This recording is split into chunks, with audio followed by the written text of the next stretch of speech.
And welcome to my channel. This is Pat from Paranormal Oracle. As discussed in my previous two videos, I'm going to begin reading my book, Paranormal Ponderings, a memoir. And we begin with the first chapter, which is called Angel on the Staircase. A guardian angel to light the way and keep baby safe both night and day. Anonymous. I am flying. My mother has lost her grasp on me, and I am flying backwards down the long, narrow staircase. The wretched pink snowsuit is now twisted around me, and my mother is frozen with horror at the top of the stairs. She's screaming, but I don't hear her. I don't hear anything. I'm enveloped in a bubble of softness and comfort, and I'm airborne. I don't feel the smash of stair treads breaking my tiny bones. I don't feel my skull crack in a series of balusters on the way down. I don't feel my neck break, and I don't feel myself die in a crumpled pink heap at the bottom of the staircase. All I feel are the strong hands supporting me in a cushioned envelope while I travel in a slow-motion glide, down, down, down. As soon as the hands set me gently on the cold tile floor of the hallway, the bubble is broken and sound returns. I'm completely unhurt and not frightened. From my perspective, the whole thing has been a gleeful ride, like the slide at the park. I don't see the owner of the hands, but the sense of a loving presence and the physical pressure of the individual fingers and upturned palms will brand my body with memory for the rest of my life. Minutes before, red-faced and angry, I was wrestling against the dreaded snowsuit. Anyone who's ever tried to attire a tantruming 2-year-old in one knows that it's like trying to get an octopus into a straitjacket. That my mother chose the top of the hallway stairs in the dark hallway of the ancient Brooklyn brownstone to do this puzzles me still. In her defense, I am choosing to believe that she was out of her mind with grief.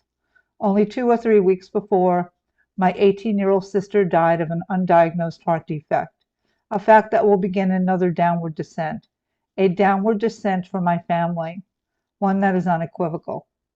I never knew my sister, my parents' firstborn, but the effect of her tragic death will profoundly affect me.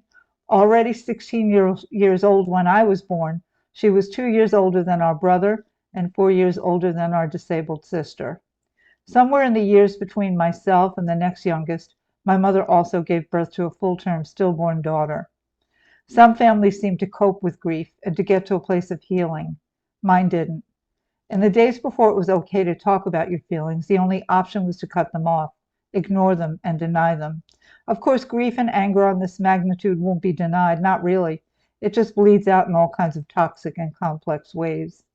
In my family, the usual and customary way began with a disagreement. Somebody said something or didn't do something. Starting off small, it would become a screaming, slamming door, throwing things match, followed by days of cold silence. My sister's death also had a profound effect on my siblings. My brother began acting out shortly after our sister's death and found himself in juvenile detention for 2 years. He then escaped completely by marrying young. My disabled sister had lost her biggest champion and mentor. My mother's coping method was to become an indomitable whirlwind of activity, anger, and anxiety. Even the smallest thing became a matter of urgency to her, and I swear you could hear her crackle with energy. My father, who had begun a series of heart attacks in his 30s, became her opposite, sullen and morose. He had to retire early with strict instructions not to exert himself.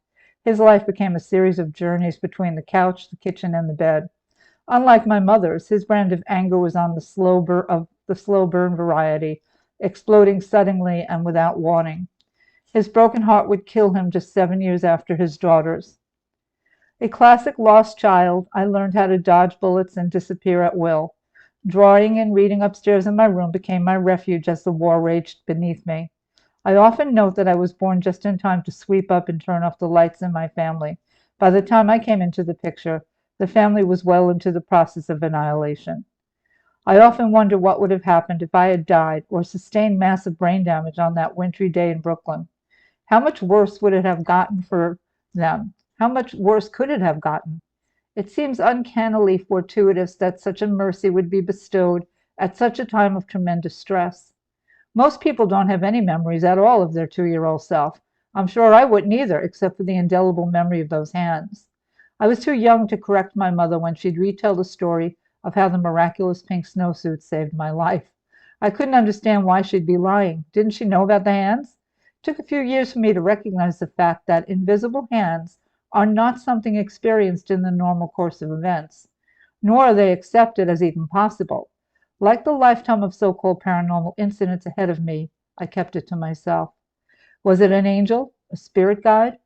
Was it the spirit of my recently deceased sister? Was it my own higher self?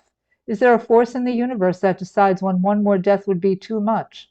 If so, how do we account for the staggering succession of children lost to single families in generations past, before there were inoculations against things like diphtheria and polio? To say I'm grateful for that near miss would be to simplify it. While I am grateful, of course, I am also confounded.